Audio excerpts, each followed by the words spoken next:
Hello, everybody. Thank you so much for joining us on this beautiful afternoon in New York. We're all thrilled with the arrival of AIPAD as well as the arrival of spring. My name is Stephen Frailey. I'm the founder and editor of a print magazine of photography and writing called Dear Dave. And it's my great pleasure to be involved in these conversations with some of the participants in the fair. Before I forget, I'd like to very much thank AIPAD for involving Dear Dave in this, and in particular, thank you to Lydia and Irene. So, without any further delay, I'm again very happy to be here this afternoon with Rashod Taylor. Nice to see you. Nice to meet you. Let me introduce Rashod. Rashod is the 2021 recipient of the Arnold Newman Prize for New Directions in Photographic Portraiture and is represented here at AIPAD by the Obscura Gallery. His photographs are in the collection of the Smithsonian Museum Natural History of African American History and Culture and the Museum of Fine Arts in Houston and the Nelson Atkins Museum. I think that's in Kansas City. Is that right? Yep. His work has been published in National Geographic, the New York Times, the New Yorker, the Atlantic, and the Guardian. And he's a very active participant in the teaching of photographic process through workshops, etc. And Rashod, you'll also be doing a signing or a conversation tomorrow, Thursday at 4. Correct, at the booth, at the Obscura booth. At 4 o'clock, I'll do just a quick artist talk.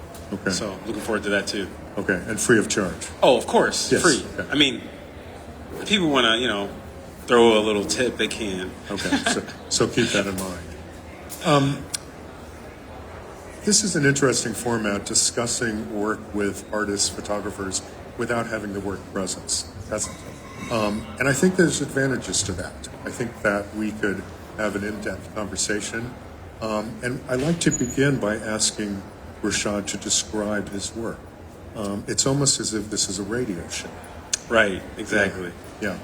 But we're going to talk about two different bodies of work, I figure. So Right. let's start with the. Let's start Black with. Boy? Sure.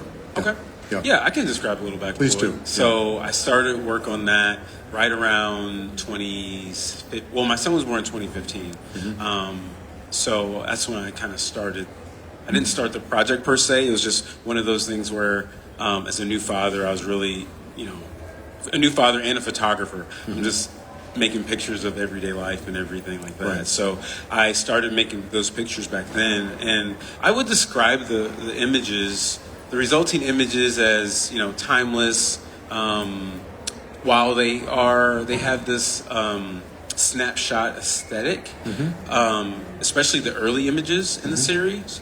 But then it kind of moved into more of a formalized kind of construction of images and symbols and meanings, everything in black and white. I would also describe the work as tender, loving, but also at the same time kind of heart-wrenching in some aspects, because what I'm talking about is how to raise a black son in America, right? And looking at the past and the present and all the things that kind of go along with that. And then also the images have to do with just my own anxieties and fragility around being a black father. Sure. Yeah. So the body of work has lasted a couple of years now. Yes, several. Yeah. And so obviously it's traced his passage from a 9-year-old to. Yes, passage from, really the first images that are published are like, he's 4. So 4 to about 9. He's 9 now, so, yeah. Yeah.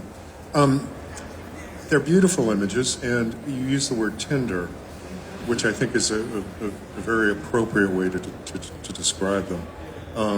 They have a tenderness and a serenity to them, which I think is quite notable.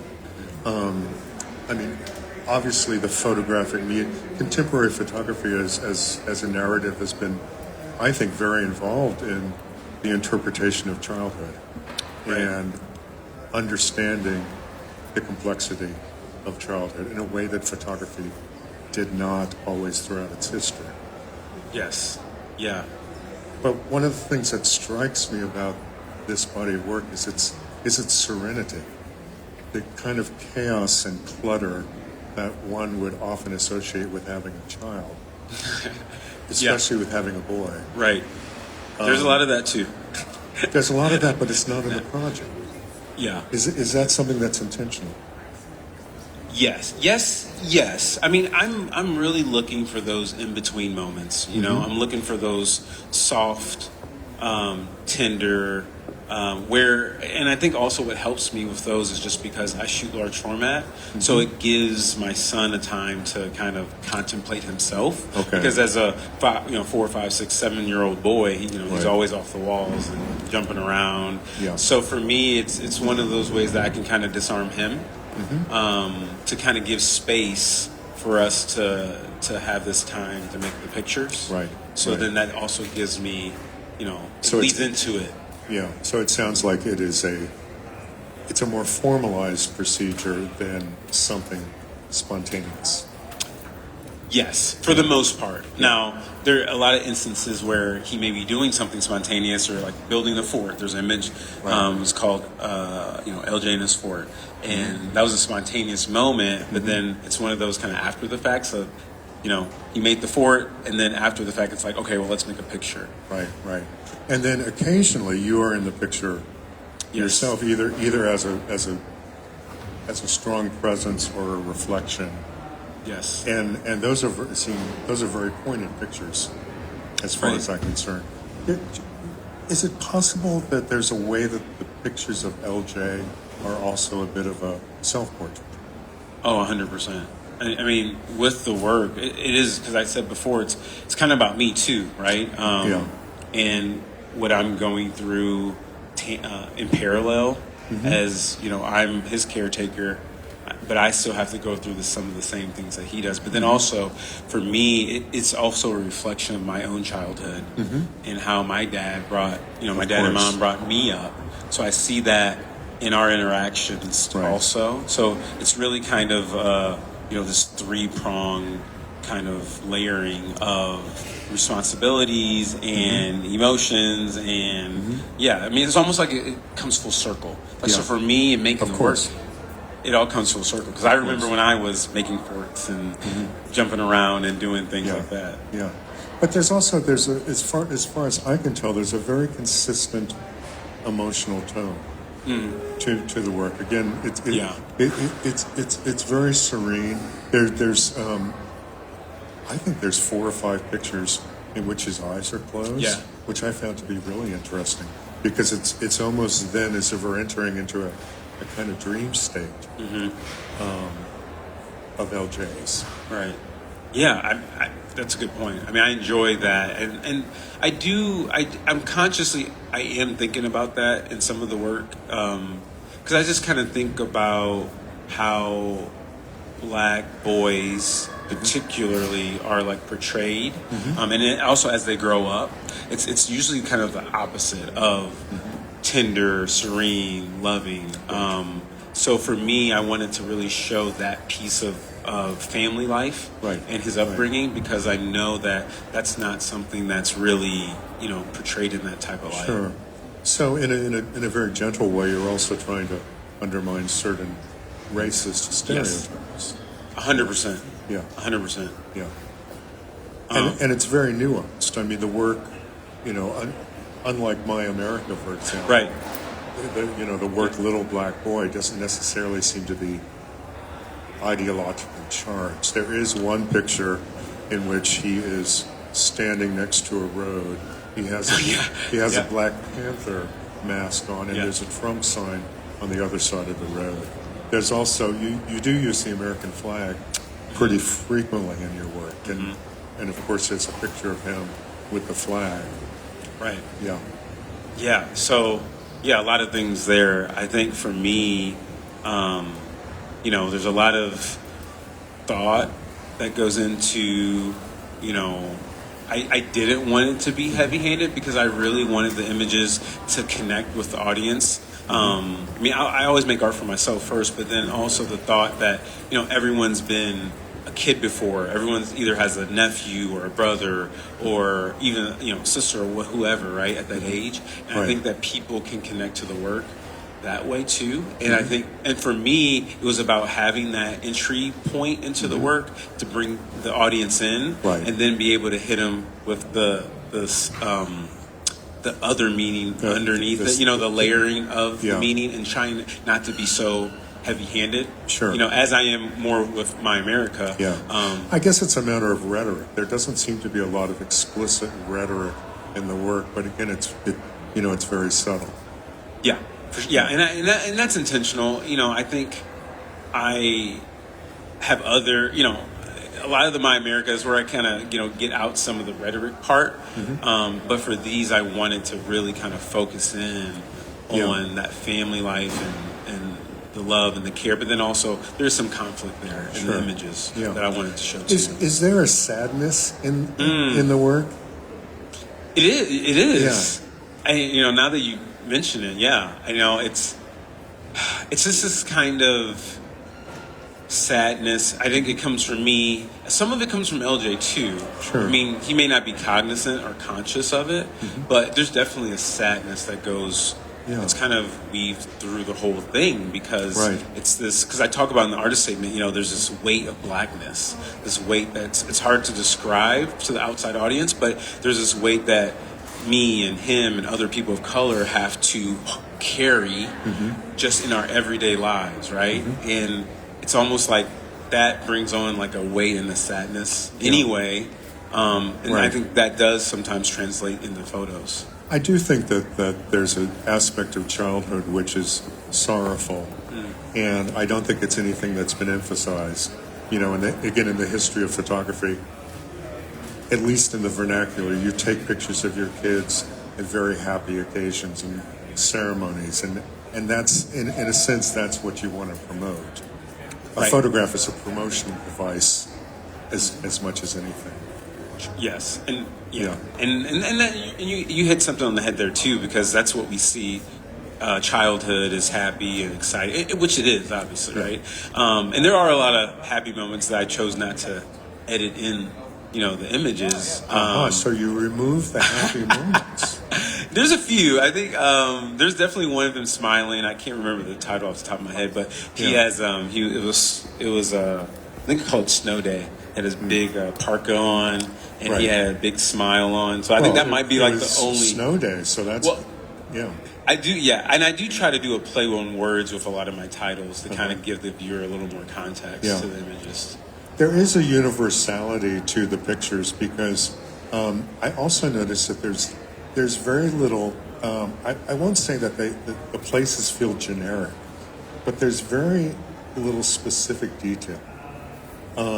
They feel like sort of these neutral sort of suburban rooms and suburban places. So in a way, they're kind of symbolic of a universal place. Right. Yeah. No, I agree. And it kind of goes back to the idea of taking the viewer back to their own childhood and their own experience because it's so nondescript. You know, like the bathroom is just a regular bathroom. I photograph a lot in the family room where, I chose not to have tons of pictures or anything around. It's just pretty generic, which I think, I intended. But then also there's some images there that I had things in the background that are saying something, right? So I think it definitely goes both ways. But Rashod, would you consider some of the pictures as being staged? Would you accept that as a term? Oh, for sure. Okay. For sure. I mean, some are more staged than others. Right. Because I really think about, my move from working in like 35 millimeter to large format was also based on me being more able to orchestrate and structure the images more. And take time and a little more time at least in composition. Sure. So a lot. So some of them are, some of them aren't. There's a picture, for example, in which he's reclining on a couch, and I think he has his eyes closed, and he has a boxing glove on. Yes. And I believe the title is Tired of Fighting. What's that? I think that was Tired of Fighting. Something like that. Yeah. Yeah. Yeah. Yeah. So that one was partly staged, partly not. So my sister had got him a boxing glove, little, not outfit, but yeah, boxing gloves, and he had like a boxing bag. And we were outside playing, and I don't know where the other glove was, but he literally fell asleep though with one glove. And I'm like, oh, I gotta make a picture, you know. So, but I might have, definitely moved his legs and some things there. Sure. Take some liberties. So I try to do as much as I can as it lays. But then there's also times where I want to make a point and I move things around. Sure. How does he respond to the pictures? He enjoys it. So, he's still young, so we don't have too many, deep philosophical conversations yet. Yeah. But he enjoys the process. I mean, he thinks it's daddy and him, just hanging out and having a good time. And then he does enjoy seeing the pictures. So after the fact, I think one time he said, he mentioned there's some YouTube kid called Ryan that's really popular or something. I don't know. But he's like, Daddy, am I going to be famous like Ryan? I'm like, yes. Yes. You're going to be famous. Absolutely, yes. Yeah. And I think Ryan might make like $20 million a year. So I want you to be successful like Ryan. Has he seen his pictures on Instagram? Because I think you've posted a few. Yes. Well, yeah. I mean, we usually look at him on my computer screen. Right. But he's seen them in print too. Okay. So I'm in a couple magazines that we've had a whole spread in. So that's when he says, "Oh, Daddy, I'm famous." I'm like, "Yes, you are famous." I've had interesting conversations with my friend Eleanor Carucci, who has photographed her kids, of course, forever, and their relationship to the process of being photographed over the years, and their acceptance of it, and then their not acceptance, and then their participation. So it'll be interesting if at a certain point he begins to take a more active participation. He already has. So he's definitely more active in terms of his ideas and what he wants to do, and then also what he's not wanting to do or willing to do. So it's a little easier as they're younger. They're a little more malleable. But as he's 9 and 10, I mean he's 9 now. It's more of a negotiation, to do it. He still wants to do it. So there's times where he may not want to do it, and I say, okay, that's fine. Yeah. It's your decision. Well, to use your term, I mean, negotiation is so much a part of being a parent, and and the terms change so often. So exactly.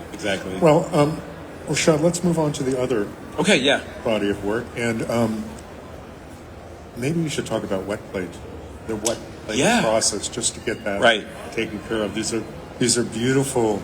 It's called My America, and they're beautiful wet plate prints. So I'll give a little background. So the wet plate collodion process is a process. It was actually the second photographic process behind daguerreotypes. Popular 1860s, 1880s. It came around in 1851. Frederick Scott Archer. And hopefully you will see the exquisite show at the Metropolitan Museum while you're here. I hope so. I hope I can squeeze it in. Oh, definitely. Okay.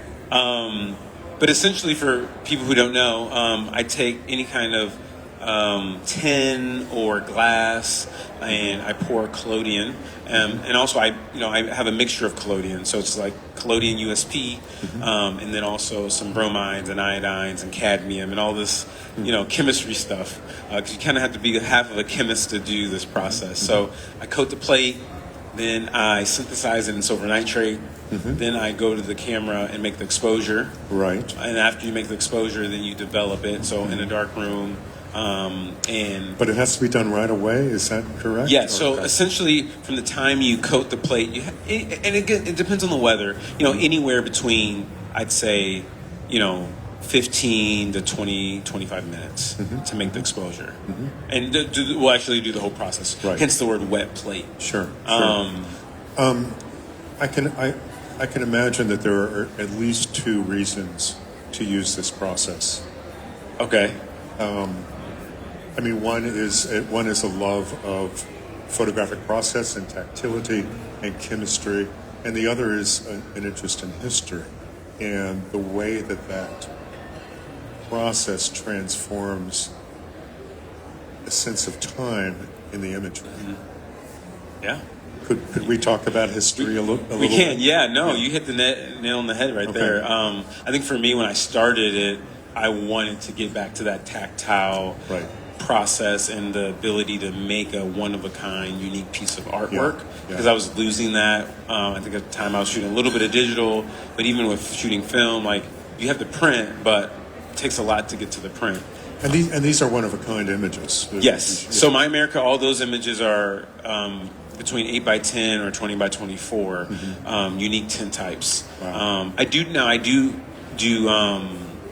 limited edition prints from them too. From From the original tintype. Right. But yeah, they're Yeah. one of ones. I've been very much aware since digital technology has become so ubiquitous and so sophisticated. There's an interest in antiquarian processes that corresponds with the Right. yeah. Just the type of because of that tactility and involvement. Yeah, I would say it's a bit of a revival that's kind of come Yeah. around the last, I don't know, 10, 15 years of wet plate artists and really reviving the art of it. Do you ever feel like you're sort of involved in a kind of weird historical revisionism? You know those people that go out and stage Civil Yeah. War battles and stuff? Right. Yeah, no, I mean, there's a whole subculture of that, and some of those folks I engage with too. So there is that. I feel like, yes, it's part of that. I feel like I take more of a contemporary piece in that, and I think for me, the other reason why I wanted to get back into that process, especially tying it back to the My America, is because I think about, what history, what it was, and in that time frame, right before the Civil War, and in that area, I think about what the photographers and what the pictures, what the imagery was. Right. So I really see, and then also, I guess, broader is what was going on in America, right? So I really look at that and use the wet plate collodion process almost as like a bridge to bridge the past to the present, and also show that some of those systems and thought process and racism is obviously still here, but it's just interwoven into the fabric of our own society. Well, it seems like it's a particularly conspicuous time to be making a project in which the past and the present and the future politically are being confused and conjoined. I'm not sure we need to get into that. No. I mean, I guess I'll make one point, and Yeah. it's interesting because it's almost like there's nothing new under the sun, and you can see, unfortunately, right? Yeah. So history repeats itself, unfortunately. Yeah. And I think it's just more apparent that you Right. can see a lot of those same patterns and divisiveness that has been here the whole time. So, Yeah. And perhaps that can be reassuring on certain days. Who knows? Yeah.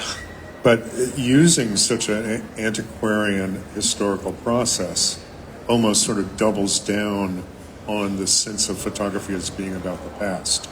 I mean, every picture is automatically about the past. But by using this process, you've at least tripled that sense of history. Yeah. So the title is My America. Could you talk about that a little bit? And for sure. You're not saying the America. You're saying My America. So My America. I think it's an important pronoun. For sure. And really it comes from my viewpoint, right? Yeah. Just as the other series is, my viewpoint in Raising a Black Boy, this is my viewpoint in terms of living my existence as a black man in America, and really kind of just commenting on using history kind of as a springboard for ideas and honestly also like just kind of not a reckoning, I would say, but also I think just as an expression of frustration, expression of love, expression of this complex idea of what is patriotism and what it is to be black in America, but then still love America. You think about, I think about like the Harlem Renaissance and then, what the artists and people of color were doing back then, and how, we have love for America, but it's a complicated, it's a complicated history, it's a complicated process. As it should be. Yeah. Exactly. So that premise is where that's really at the heart of it, is that complication. And then I kind of dive in to different realms. So I'm interested in military service. I have family that was in the military and have died for our country, right? And it's interesting talking with them and how they view it. And then I talk about things like gun violence and go ahead. And you make there's a to my mind there's a very interesting conversation between sort of the institutions of military and the idea of militarization, which I think are different things. And just to be clear, since the work is not with us, there seem to be at least a dozen images that make reference to the military. Correct. Yeah, for sure. And you use the word patriotism, which is another important part of this. The flag keeps reoccurring. It does, and I would say early on in the series, it started as more portraiture, so a lot of portraits with the flag in the background, really, and wanted to use that as a symbol, obviously, of what it means to be American.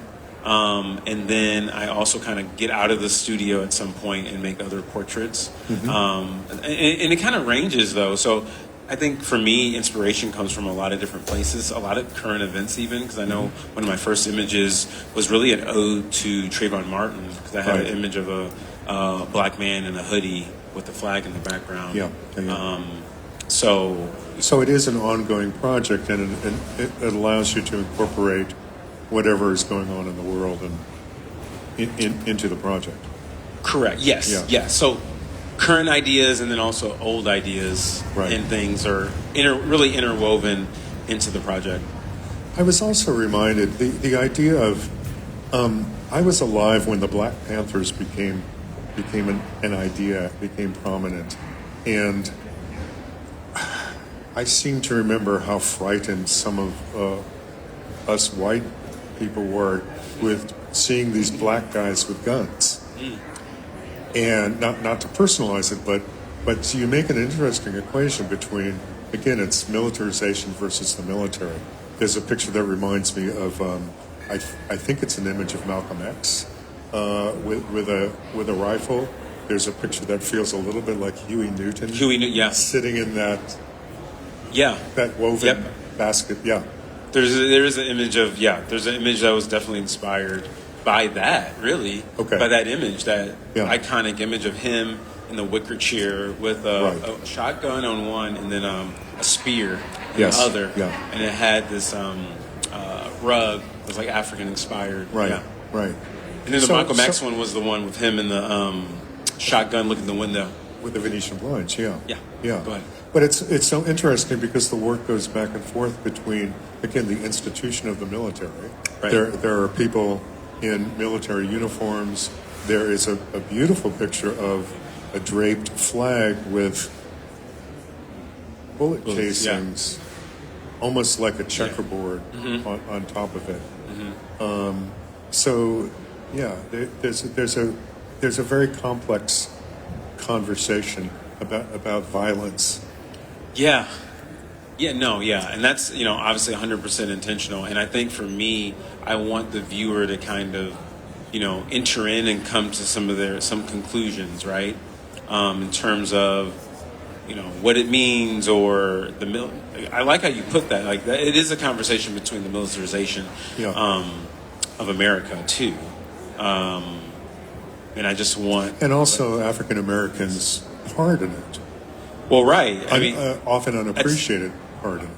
Exactly, and that was the part that really got me, why I wanted to investigate it, even for my own family, because what does it take for, especially I think about my great uncle that served in World War II, and it's just interesting to me, this people of that era, you go risk your life and then you come back and you're still treated as a second-class citizen. I mean, we can always obviously go back to the Revolutionary War, right, and how black people served then, right. So there's a lot of instances in history. So I really want to comment on that through the imagery of what that feels like, what it is, and the contradiction. For sure. Yeah, and there's also references to just Civil War, as another institutionalized form of violence, its relationship to African Americans, and some of the landscapes I think are very. It's in the landscapes that one loses a sense of time period. They really could be an image from, middle 19th century. Yeah, and I think about, so there's an image actually I'm showing with Obscura this weekend and this week. It's just called Oak Tree, and it's at the Whitney Plantation. And I just, when I made some of those images, I thought about, that oak tree is probably there. It was there when, slaves were, doing the work on the plantation. And I think about just that history, right, and what the land and what it's seen, and then what you feel. Yeah. Like when you're in those spaces. Right. It's very, it's almost a spiritual encounter for me, like when I was at the Whitney Plantation in some of the areas. I'm also reminded of Dawood Bay's remarkable work, which there are times that your landscape work has a similar texture or a similar sense of place. And they're haunted landscapes. Yeah. This is not the, bucolic American landscape. Right. Yeah.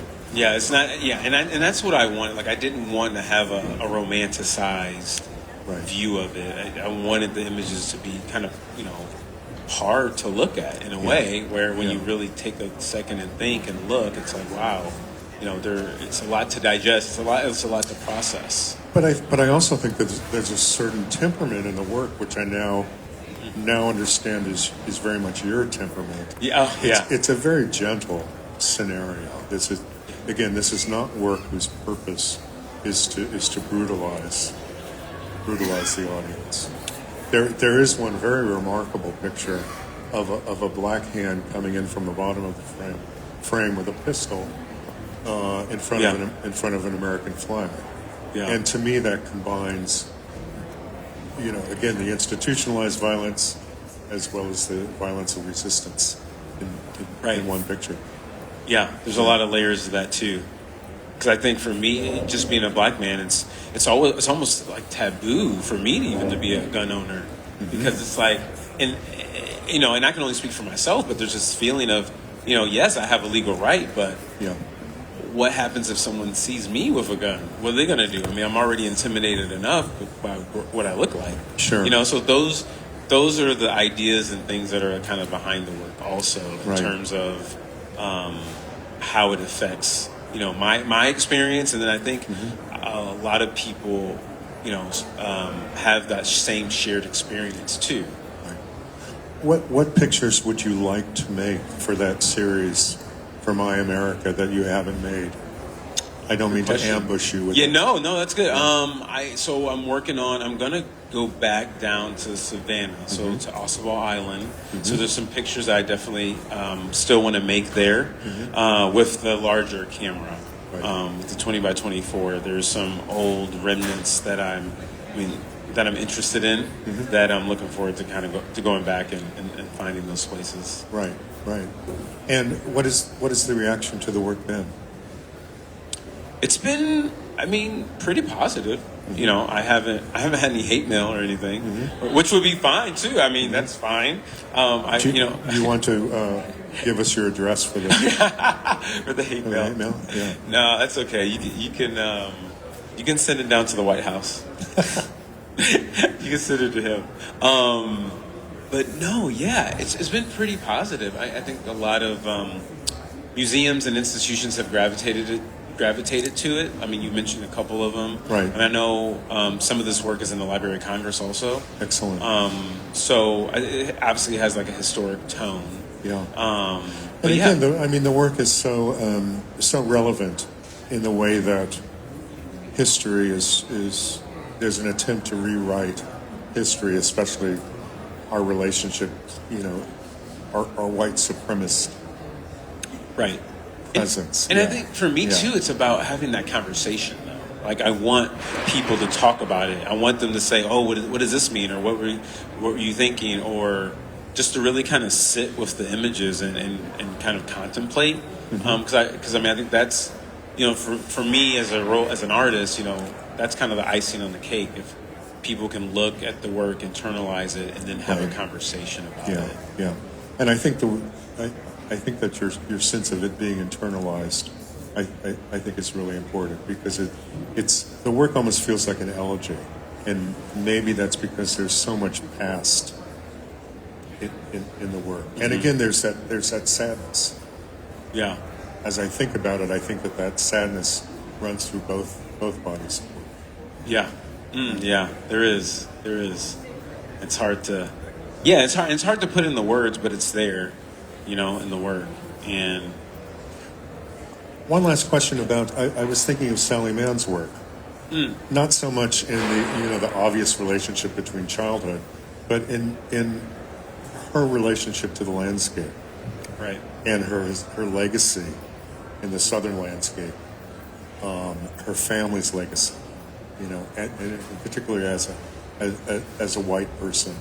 I think it's a very tragic landscape that she's depicted, and I think that your work also sort of plays with that a bit. Not necessarily hers, but just that sense of the weight, Yeah. weight of the past as it manifests itself in the landscape. Yeah, I can definitely see that. I mean, she's I love her. Obviously, I love her work too. Yeah. Yeah, and I think for me too, it's to show that tragedy, but then also do it in a way that there's kind of hope Yes. and reverence and respect for what happened there. Yeah. And I would hope that Right. that looking back to history can help shape perspective and help shape just intent in terms of how do we go from here. Because, Right. hey, we see what the past was. It's not, we've moved past it in certain aspects, and in certain aspects we haven't at all, right? Yeah. But it's almost like, what do we do now with what we have? How can we Sure. do better?